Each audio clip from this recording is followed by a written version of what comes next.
所谓小千世界，其实只是洪荒炼气士们口口相传的不规范称呼。当年以龙凤麒麟三族为首的大战，用李长寿上辈子的知识点可以理解为，拥有强大力量的远古爬行动物、鸟类、哺乳动物争夺天地霸权，最后将盘古大神好不容易开辟出来的天地打碎，以不周山为核心的区域被道祖护了下来，形成了今日的五大部洲。而那些抛飞到虚空之中的洪荒碎片化作了3000世界，其中五行俱全的便是大千世界，学名全五行天地。那些五行失衡的天地被称之为小千世界，主要与全五行天地进行区分。渐渐的，大千世界和小千世界的定义出现了偏差，演变为单纯以天地的容积来划分。李长寿他们此时正靠近的这一片小千世界，本身阴阳均衡，五行齐备，大道完整，也就是灵气浓郁度低于五部洲之地，算是一个极好的修行所在。刚通过外围那壮观的雷霆瀑布，太乙真人就感慨道：人族当真厉害啊，这般真正的天地边缘还有如此多人族的足迹。上古时这玄都城战事吃紧，曾有许多追随人皇的将士在妖族败退后前来此地支援，他们的后人就近留在了这个小天地。大师兄，咱们从何处入手啊？多宝道人看向了一旁的地藏与地听，地听精神抖擞地站了出来，地藏正色道：贫道与地听居中监察各处，还请各位道友在四处走动，最少也要让那些被域外天魔侵占道心的生灵心神有所活动，到时贫道自会传声通知各位。那贫道去南。多宝道人笑着道了句，自行朝着南方驾云而去。李长寿笑道：咱们去北边吧。赵公明下意识的就答了一声是。但是赵大爷一抬头，就见李长寿和自家二妹有些尴尬地注视着自己，连忙改口：为兄去西侧，为兄去西侧。言罢驾云疾行，半途又是一阵轻笑。李长寿此时果断地站了出来，拿出了男人该有的脸皮担当，做了一个请的手势，与云霄仙子隔了2尺并肩而立，驾云朝着北侧而去。太乙真人啧啧一笑：看看人家水神，这情形与咱们全然不同。顶顶，咱们去东侧吧。玉鼎真人一扫衣袖，独自向前，淡然道：各自驾云。别呀！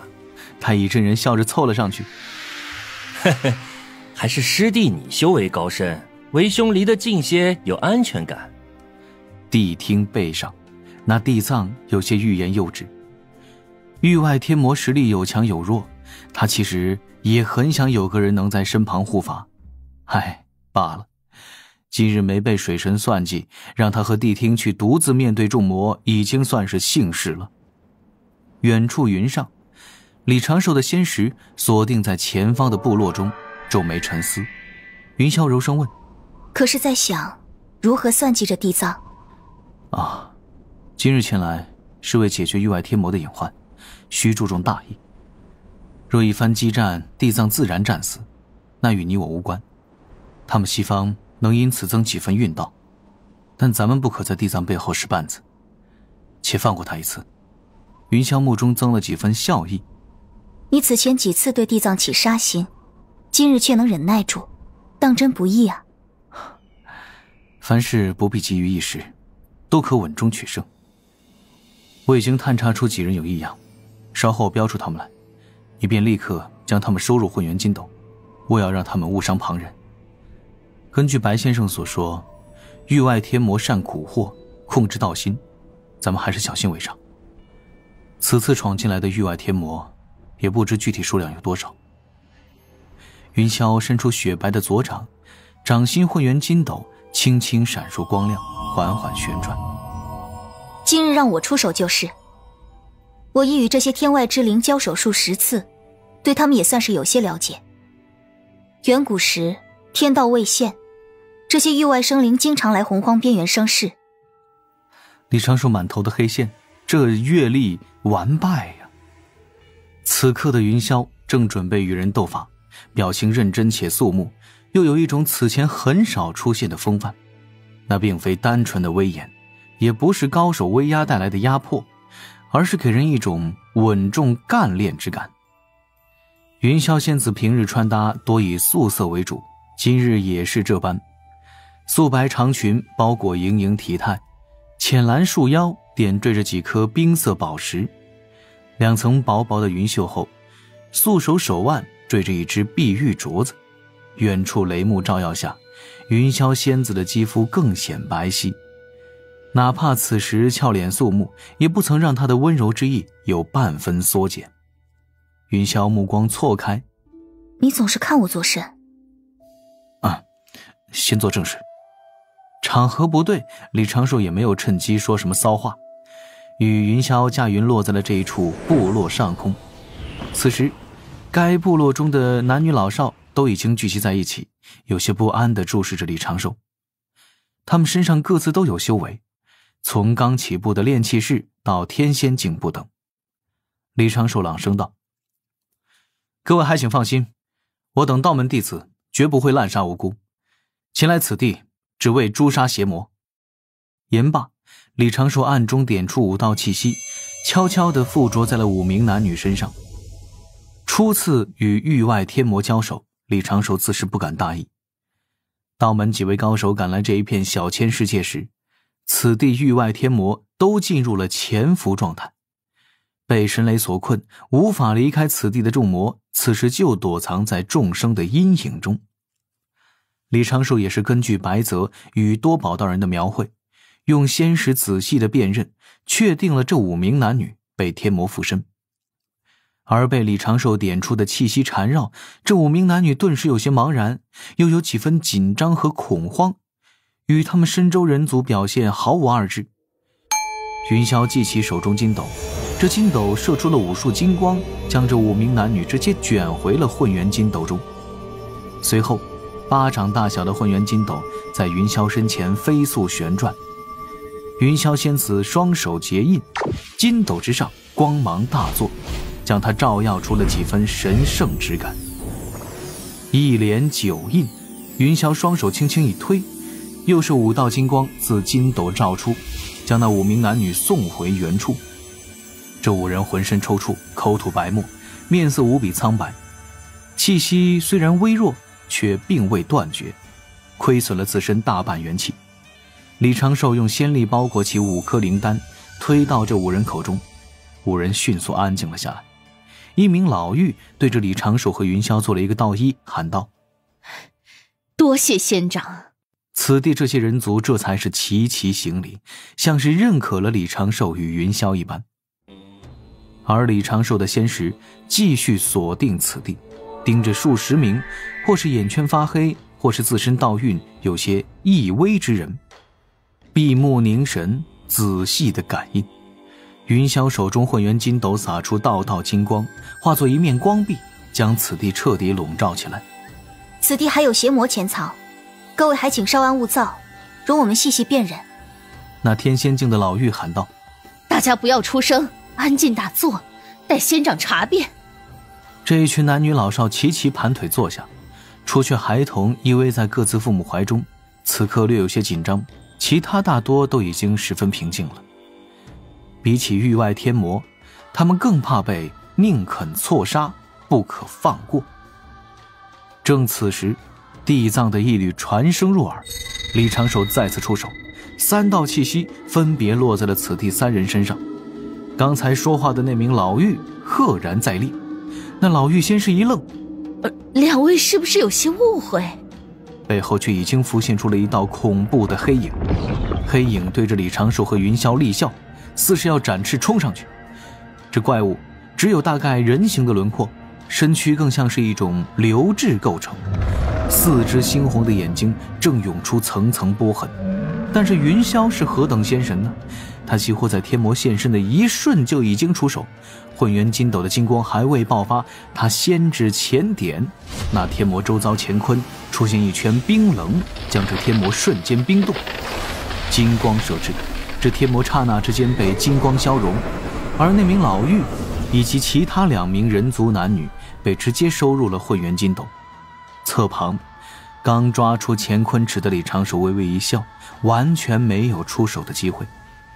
心底的塔爷正在那儿不断的感慨：小徒弟，你行不行啊？这要以后你跟云霄吵架，我可不帮你挡金斗妹妹。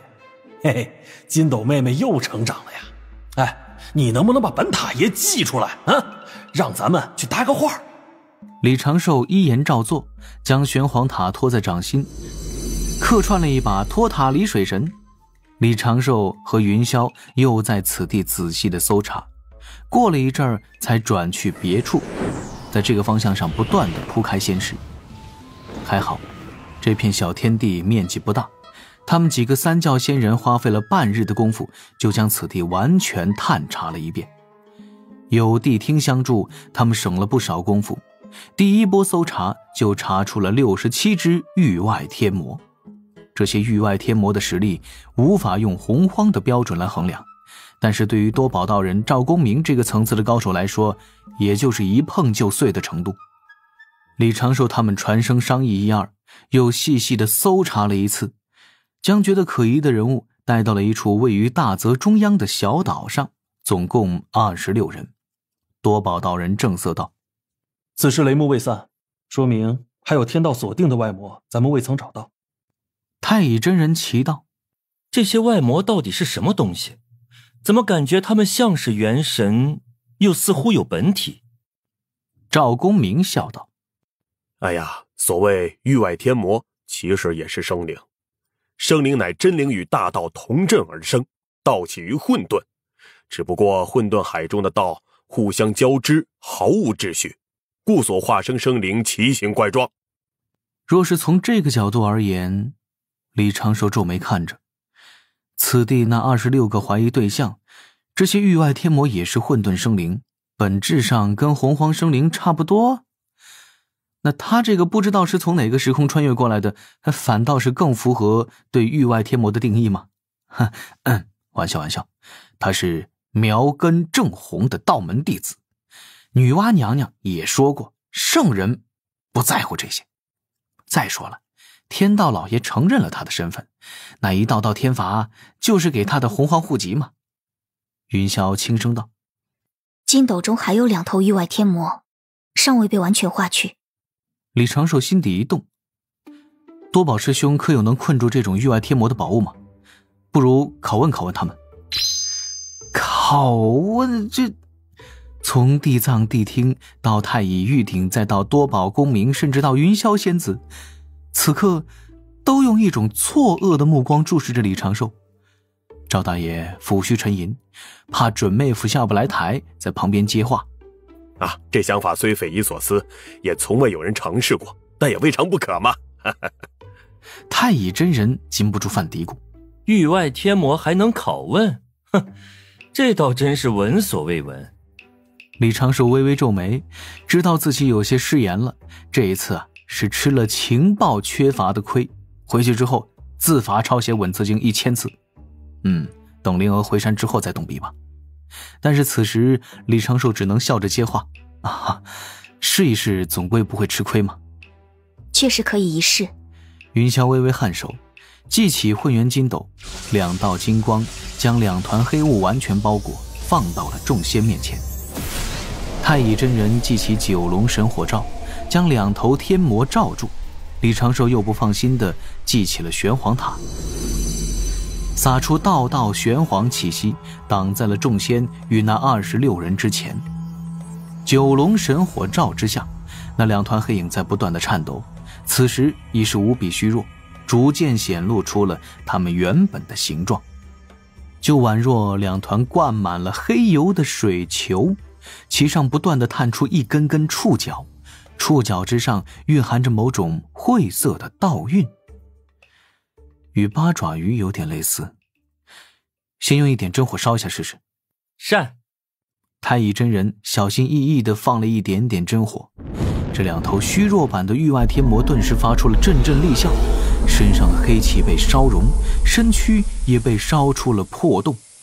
太乙真人问：来点雷霆。李长寿催起掌心五雷之法，几道细小的电弧砸入神火罩内，将那2头天魔打的是浑身抽搐。嘿嘿，有点意思哈。多宝道人挽起袖子，凑到神火罩前，拿出一堆法宝堆在侧旁，开始逐个实验。像什么天雷、地火、罡风、流尘，这都是基本操作。李长寿拿出了几样毒丹，太乙真人拿出了一点炼丹残渣，玉鼎真人念了几段净化的经文，地藏施展了一点西方的术法。直到太乙真人用兵刃切下了一根触角，扔到了谛听面前，道一句：“尝尝。”谛听的双眼瞬间就变成了浅白色，浑身乱颤，茫然失措，无助地看着这一方冰冰冷冷的小天地。这太难了。正此时，几声厉笑在侧旁响起，却是几头域外天魔冲天而起，朝着四面逃散。但是等待已久的云霄仙子右手拍在混元金斗之上，几道金光激射而出，将这4头域外天魔直接给卷了回来，在金斗之中融成了一团团混沌气息。天边包裹着这一片小天地的雷幕顿时烟消云散。多宝道人笑道：“没想到此事完成得如此顺利，还是多亏了谛听相助啊。”李长寿眯眼笑着扫了一眼那边的谛听，谛听嗓子尖儿发出了一阵嗷嗷声，低头想把那块触角给吞了，却发现触角已经自行化作黑烟消散了。